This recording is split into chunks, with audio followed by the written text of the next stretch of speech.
Good morning. আমি বলেছিলাম আমার মেহেন্দির কালারটা আজকে দেখাবো, তো আমার মেহেন্দির কালারটা খুব মিষ্টি এসছে।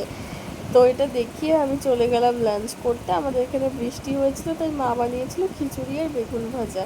খেয়ে আমি ভাবছিলাম কি করব, তাই মেহেন্দিটা আর একটু বাড়িয়ে নিলাম।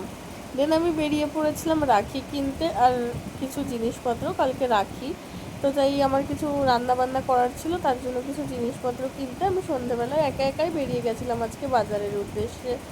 বাজার করে আমি এই যে আমার বাড়িতে চলে আসছি, তোমাদেরকে দেখিয়ে দিলাম যে একটু কী কী নিয়েছি।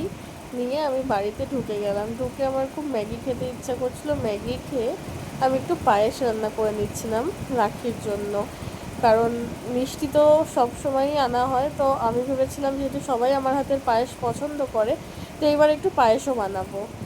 তারপরে এই দেখো আমি এই দুটো রাখি কিনে নিয়েছি আমার এখানে যে ভাই আছে তাদের জন্য, আর এই রাখিগুলো আমি আমার দাদুদের জন্য নিয়ে নিয়েছি। তারপরে আমি ডিনার করে ফ্রেশ হয়ে চলে এসেছি আমার নাইট রুটিনে, মানে আমার চুল বাঁধা, দেন আমার স্কিন কেয়ার করা। তো আজকের স্কিন কেয়ারটা একটু অন্যরকম, তোমরা দেখো। আমি একটা শীট মাস্ক অ্যাপ্লাই করেছি। আফটার দ্যাট আজকে আমি আমার রুমটা একদম একটু ডিপ ক্লিন করার চেষ্টা করেছিলাম, সেটাও তোমাদের সাথে শেয়ার করে নিলাম। দেন আমি এখানে একটা ফ্রেগরেন্স হোমমেড ক্যান্ডেল, যেটা আমিই বানিয়েছি, জ্বালিয়ে একটা হালকা ব্যাকগ্রাউন্ডে মিউজিক চালিয়ে আর ফেসে শীট মাস্কটা অ্যাপ্লাই করে একটু মেডিটেশন করে দেন আমি ঘুমিয়ে পড়লাম। তো আজকের জন্য এইটুকুই। Good night. তোমাদের ভালো লাগলে একটু লাইক কমেন্ট করো।